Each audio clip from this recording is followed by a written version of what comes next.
Hello everyone, કેમ છો બધા? આઈ હોપ કે બધા મજામાં હશો. જય શ્રી કૃષ્ણ, રાધે રાધે, જય સ્વામિનારાયણ. બધાને તમારે બધાનું સ્વાગત છે આજના એક નવા ફ્રેશ વ્લોગમાં. તો વાગી ગયા છે સવારના 10:15 છે ને.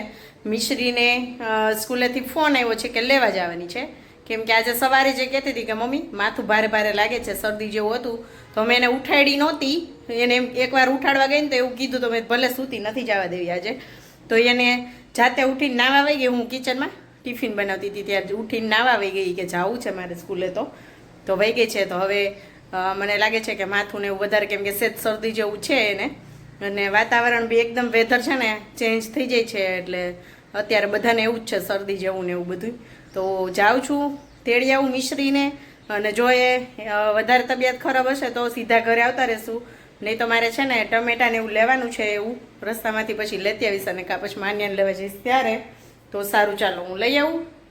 હવે હું આવી ગઈ છું મીશુને લઈને, અને મીશુ છે અહીં. હાય मीशु, कैसा है तबीयत? ठीक नहीं। क्या हुआ है? सर्दी। तो स्टीम ले लो चलो, सर्दी की वजह से सर दर्द हो रहा है मीशु को. અને હું જો ત્યાં માર્કેટ બાજુમાં હતું તો લેવાના ટમેટા લેવાનું હતું ને, પછી જાય એટલે તો શાક લઈ જ લેવાનું હોય ને, તો શાક અહીં લેતી આવી છું. એટલે મીશુને મેં કીધું તને થોડુંક સરખું હોય, જો રહી શકતો આપણે લઈ આવી, તો કે ચાલ વાંધો નહીં. તો પછી ફટાફટ લઈ લીધું શાકભાજી. હવે લઈ આવીને ધોવું તો પડશે ને, તો ચાલો કાઢી શાકભાજી અને ધોઈ નાખું. શાકની થેલીઓ આપણે ઠલવી લીધી છે, તો ખટારો ભરીને શાક લઈ આવી છું હું.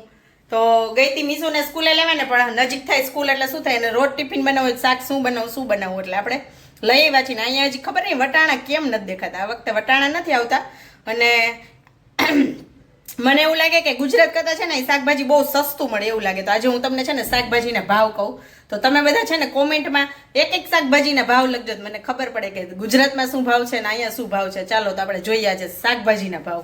અહીંયા છે ને જો આ ભીંડો છે ને 20 રૂપિયાનો કિલો, પછી આ મરચાં છે 40 રૂપિયાના કિલો છે. તો બહુ મસ્ત મરચાં, આવા મરચાં ક્યારેક જ મળે અહીંયા, નહીં તો મરચી જ મળે. તો આને આપણે છે ને બોરાવાળા આથવા છે. પછી આ ચોરી છે 30 રૂપિયાની કિલો, આ વાલોડ છે 40 રૂપિયાની કિલો, ટમેટા 26 રૂપિયાના કિલો છે, બટેટા 33 રૂપિયાના કિલો છે, ડુંગળી છે એ 50ની કિલો છે, અને આ તુરિયા 20 રૂપિયાના કિલો, અને લસણ 300નું કિલો છે, રીંગણા છે 35 રૂપિયાના કિલો ઓળાના મસ્ત મજાના, અને આ મેથીનો પૂરો આવો છે મોટો બધો 20 રૂપિયાનો. તો મેથી તો ત્યાં કદાચ સસ્તી હશે, મેથી અહીંયા સસ્તી ન હોય. પછી આપણે 5-5 રૂપિયાના મૂળા મળી ગયા છે. લીમડો તો ગુજરાતમાં લેવો ન પડે, પણ મારે આવ્યો છે 5 રૂપિયાનો લીમડો, આટલો તો ઘણો ટાઈમ વહી જાય આમાં. અને બાકી આ કાચું પોપૈયું લીધું છે આપણે 10 રૂપિયાનું. મીશુને પોપૈયાનો સંભારો બહુ ભાવે, તો આપણે ડિસાઈડ કર્યું છે કે આપણે ગાંઠિયા બનાવશું, પણ હજી ક્યારે બનાવશું નક્કી નથી, કેમ કે શાકભાજી આ બધું પૂરું થાય અને વચ્ચે વચ્ચે ક્યારે વારો આવે ખબર નથી આપણને. બાકી આ મકાઈ છે અહીંયા 50 રૂપિયાની, અહીંયા ત્યાં કિલોમાં મળતી હશે, અહીંયા કિલોમાં ના મળે, પીસમાં મળે, 50ના 5 પીસ. અને અહીંયા છે આપણી ડુંગળી અને ધાણાભાજી. તો ધાણાભાજી અત્યારે ગુજરાતમાં તો વાડીવાળા હોય એ લગભગ તો લેવી જ ન પડતી હોય, આજુબાજુમાંથી આવતી હોય, પણ અહીંયા આપણે 30 રૂપિયાના મોટા મોટા 2 પૂરા મળ્યા છે. તો આ ધાણાભાજીની આપણે છે ને ચટણી બનાવી, છોકરાઓને ખવડાવવાની છે. તો આ ટમેટા અને બટેટાના ભાવ 33 ને 26 ને છે ને માર્કેટના અહીંયા ખબર નહીં, રાયતું માર્કેટમાં ભાવ એવા જ હોય છે. 22નું કિલો હોય શાકભાજી, ક્યારેક 27નું કિલો હોય, ક્યારેક 36નું હોય, એવો ભાવે હોય. તો આ લોકો સવારમાં બહાર જે પડ્યો હોય ને ગવર્મેન્ટના જે ભાવ હોય ને એ જ ભાવે બધી રાયતું માર્કેટમાં વેચાતું હોય, એટલે કદાચ એ રીતના ભાવ હોય છે. જેમ મોલમાં કેમ 99 રૂપીસ, 199, 299 હોય, એવી રીતે અહીંયા એવું જ હોય. તો આવું કંઈક છે. તો તમે બધા મને કોમેન્ટમાં કહેજો કે મેઇન આપણે વસ્તુના જોઈએ કે ટમેટા ને બટેટાના શું ભાવ છે. અને બટેટાના મેં કીધા કે નહીં યાદ નથી મને, 33 રૂપિયા કિલો. અને લીંબુ છે, સાચું લીંબુ છે 80 રૂપિયાના કિલો અહીંયા. તો લીંબુના તો ભાવ જ્યારથી અમે આવ્યા ને ત્યારથી એ જ ભાવ છે 20ના કિલો. એટલે એ ક્યાંય આમથી આમ નથી, ત્યાં ગુજરાતમાં કદાચ લીંબુ સસ્તા હોય. બાકી ભીંડો અને રીંગણાની બધું છે ને શાકભાજી બહુ સસ્તું હોય. કારેલા 20ના કિલો હોય, કારેલા ભૂલાઈ ગયા મને લેવાના. તો મિસ ચાલો ગાઈસ, તો હવે વાગી ગયા છે 2:45 થઈ ગઈ છે.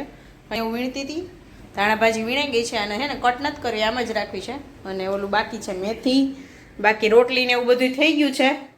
અને અહીંયા શાક એ ધોઈને ભરાઈ ગયું છે, ગોઠવવાનું. પણ અહીં જો મારે લીલી ચટણી ધાણાની બનાવું છું, તો સ્પેશિયલ છોકરીઓ ખાઈને એટલે મરચાં આ મોરું છે લઈ એવી તો એક જ મરચું નાખ્યું છે, આદુ ને ધાણા અને આપણે પીસી નાખશું ને એમાં નાખી દઈશું આપણે લીંબુ, ખાંડ નથી નાખવી તો હેલ્ધી એવી ચટણી બનાવી નાખીએ આપણે. ચાલો હવે થઈ ગયો છે અમારો જમવાનો ટાઈમ. તો આજે મસ્ત ટેસ્ટી હે ને મીસુ, સ્પેશિયલ વિન્ટર લંચ છે આજે અમારું. તો અહીંયા જો મસ્ત એવું સલાડ યુનિક, તો આમાં લીલી ડુંગળી છે, મૂળાના પાંદડા છે અને ખૂબ સારા ધનિયા, એટલે કે આટલી બધી ધાણાભાજી નાખી દીધી છે અને ટમેટું એનું સલાડ બનાવ્યું છે. પછી અહીંયા છે અમારો કોબીનો સંભારો અને અહીંયા ધાણાભાજીની ચટણી બનાવી એ છે અને ગુવારનું શાક જો માન્ય મીશુને આપી દીધું છે. અને અહીંયા મારું થોડુંક છે કેમ કે લેફ્ટ ઓવર છે, અહીંયા આપણે એ ખાશું. બાકી ખીચડી લેફ્ટ ઓવર હતી રાતની થોડીક.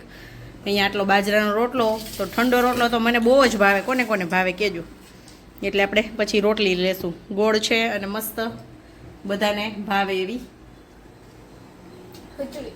છાશ, છાશ. બધાની ચહીતી છાશ છે અહીંયા. ચાલો માન્ય બેને આજે સંભારો લીધો છે અને મીસુએ તો આજે બધું લીધું છે. હજી હળદર તો ભૂલાઈ ગઈ છે, મીસુ લેવાની. લઈ લે ચાલો હળદર. તો ગાઈસ જો અહીંયા શાકભાજી લીમડો અને મૂળાના પાંદડા છે ને ધોઈને સૂકવી દીધા છે. લીમડા માનીએ જો પત્તા કર નહીં ખાના, તો આને છે ને સાંજ સુધી રાખશું ને પછી ભરીશ ડબ્બામાં, એટલે બગડે નહીં. થોડાક ઓલા થઈ જાય ને સુકાઈ ગયેલ જેવા, એટલે બગડે નહીં. એટલે સાંજ સુધી આમને આપણે હવા ખાવા દેશું આને. અને અહીંયા છે ને હું લઈને બેઠી છું, જો મેથી સુધારવાની છે, સુધારવી નથી મતલબ ડઠિયા કાઢી નાખું, વીણીને રાખી દઉં. ચોળી સુધારી લઉં, સાંજ માટે ભીંડોય સુધારી લઉં. વાગ્યા છે 3 અને આજે જમવા બેઠા ને તો મશીન ચાલુ કરતાં ભૂલાઈ ગયું છે, એટલે કપડાં હજી ફરે થોડીક વાર છે કે હું આટલું કટિંગ ચોપિંગ કરી લઉં. અને અહીંયા જો શાકભાજી ધોઈને ભરી લીધું છે, મૂકવાનું બાકી છે, તો પહેલાં એ મૂકી દઈએ આપણે, પછી આને કટિંગ ચોપિંગ કરવા બેસી જાઉં. સાંજ માટે શાક સુધારાઈ ગયું છે અને આ સુધારી છે મેં સવારે ટિફિન માટે. અને અહીંયા આ બોરિયા મરચાં બનાવવા છે રાઈ મેથીવાળા. માન્ય દૂર બેસો બેટા, દૂર. સ્પેક્સ પહેર્યા છે, ટીવી બંધ કરાયેલ હવે. ચાલો અહીંયા જમવાનું રેડી છે. અહીંયા ભીંડા બટેટા ટમેટાનું શાક છે. પછી અહીંયા બપોરે જે સલાડ બનાવ્યું હતું ને, ડુંગળી મૂળાના પાંદડા ધાણાભાજી ટમેટાનું, પછી હળદર, અહીંયા મેથી બોરાવાળા મરચાં તૈયાર થઈ ગયા છે, ધાણાભાજીની ચટણી છે અને અહીંયા કોબીનો સંભારો છે એ બપોરનો છે અને છાશ ને રોટલી.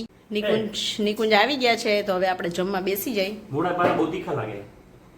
અમે તો બપોરે સલાડ બનાવીને ખાધું, અમને તીખા નહોતા બહુ લાગ્યા. તીખા લાગે. જો બે ખાધું આપણો એક. જય શ્રી કૃષ્ણ. જય શ્રી કૃષ્ણ બધાને. લાવ જલ્દી ફટાફટ જમવાનું આપો, ભૂખ લાગી છે બહુ જ. કેટલા વાગ્યા તો 8 વાગ્યા. વાગ્યા છે 8. માન્યાએ જમી લીધું છે. માન્યાને ભીંડાનું શાક હતું ને થાળી લઈને જલ્દી દે ને હવે કે ભૂખ લાગી, જલ્દી દે. ભીંડાનું શાક હતું ને ઊભા જમી લીધું મારે પ્લેટફોર્મ પાસે. અડદિયો ચાકલી. અને અહીંયા છે મીશુ તબિયત બરાબર થઈ ગઈ? થઈ ગઈ ને? તો ગાઈઝ અહીંયા જો રાતના વાગ્યા છે 10:30 અને છોકરીઓ અમારી પાસે ઝાલમુરી બનાવડાવે છે. ભૂખ લાગી હતી, આમ તો ભૂખ લાગી હતી. આ હજી ઓલા ઘઉંને મમરા ઘરમાં આવ્યા છે ને એ ખાવાની ભૂખ લાગી હતી, બાકી ભૂખ નહોતી. તો અહીંયા હું બનાવું છું બધું. ટમેટું ધાણાભાજી ડુંગળી કટ કરી લીધા છે. અહીંયા ધાણા જીરું પાવડર મીઠું ચટણી નાખીને આપણે મસ્ત ચોળી નાખશું.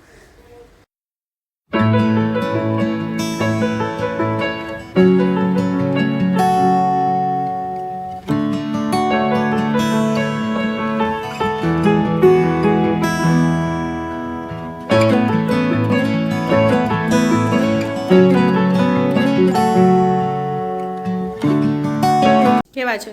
બહુ મસ્ત. માન્ય ભાઈ તને? મસ્ત. તો ગાઈસ છે ને આ મમરા સાથે મારી યાદો જોડેલી છે, કેમ કે હું નાની હતી ને ત્યારે બહુ જ ખાતી આ મમરા. આવી ભેળ બનાવીને બહુ ટેસ્ટી લાગે. હવે તમે દેખા ને એટલે તો ઉપાડી જ લીધું પેકેટ.